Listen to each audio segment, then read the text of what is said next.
Hello, I am Nouhaila. By day, I am a PhD researcher in genomics, specializing in the complex world of cancer, and I spend my hours looking at the raw code of life, sometimes trying to understand why and how cells break and how they heal. And outside the lab, I've always been a student of multiple kinds of knowledge. So I'm someone deeply interested in philosophy, the weight of our history, and the expansion of the human spirit, as well as the energies surrounding us, and quantum physics, etc. And through research in biology, I've realized that my work does help understand the mechanisms of life and gives hints of the meaning of it in some symbolic patterns.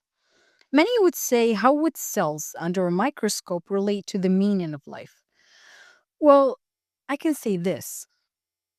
In a cell, each element, each organite, knows their job, their purpose, and the whole picture they belong to.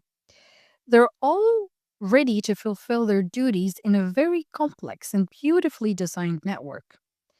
This dynamic is parallel to how the world is made of infinite possibilities, with each element in the universe being exactly where it should be, and how us as humans have our own share to contribute with.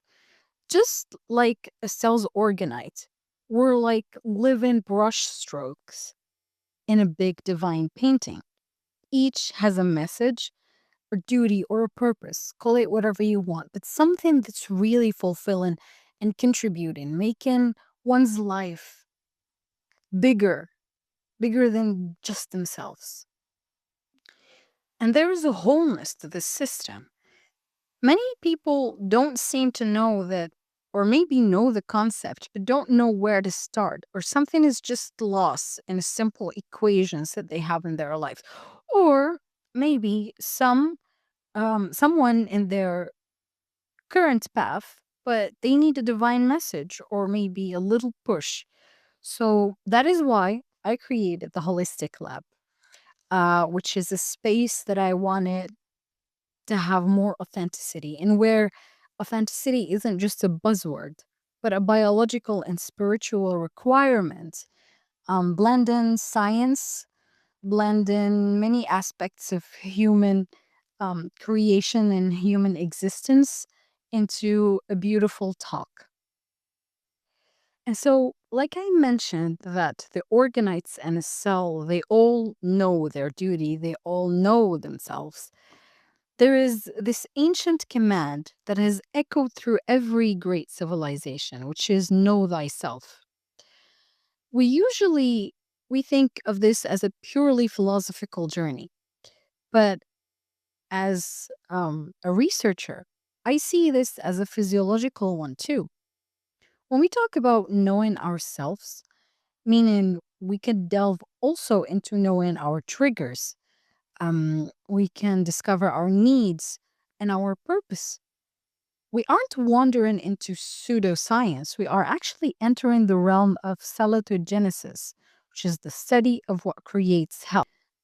Currently, science is finally proven what the sages have said for centuries, that living with a sense of purpose and spiritual alignment isn't just nice to have, it is health boosting. It changes our inflammatory markers, it stabilizes our nervous systems. And we will talk about this in future episodes in detail about the experiments and the scientists who found that. But now, I just want to tell you that to know yourself is to give your body the environment it needs to thrive. It's giving yourself a sense of fulfillment in your life.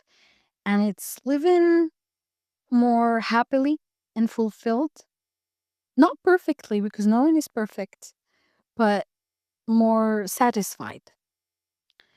And one might argue that, the work of a lab or a scientist or biology should stay perhaps in either books or the hard world, raw, hard data. But I've always felt that the lab or biology and the soul were never meant to be separate because think of Ibn Sina, and the West call him Avicenna. So he was a master of medicine. But he was also a philosopher. He understood that you cannot treat a body in isolation from its spirit or its surroundings. He even went to diagnosing love sickness and treating it and healing it by means of psychology. And then finally, this story of this patient who was suffering from love sickness, he basically told his family that he needs to marry the girl he loves. And they got married and everything was fine. But that's just between brackets. Another scholar that I want to mention is Ibn al-Haytham, who taught us that there is a beauty of deep observation. When we observe ourselves with that same scientific rigor and soulful compassion, we begin to see that health isn't just a lab report that says normal or deficient. It is the presence of wholeness. And since we live in a world that's obsessed with optimization, with being faster, better, and more efficient, but you can be highly efficient and still be completely disconnected from your own essence, from your own self, from your own authenticity. This podcast isn't about biohacking your way to a better life. It's about discovering your life. It's more about returning to who you are, to knowing who you are, or at least the journey into discovering different parts of yourself. It's about the science of being whole. It's about keeping your ambition and your drive, but grounding them in deep, authentic connection to who you actually are. Because at the end of the day, your biology is a reflection of your biography. And the episodes to come will look sometimes at the data, the DNA, the ancient wisdom, the energies, scientific facts, and more to help us bridge the gap between the lab and the soul. We will have also coaches with us as guests, doctors, and many, many people who would want to contribute into this community. I'm so glad you're here for this expansion, and welcome to the Holistic Lab.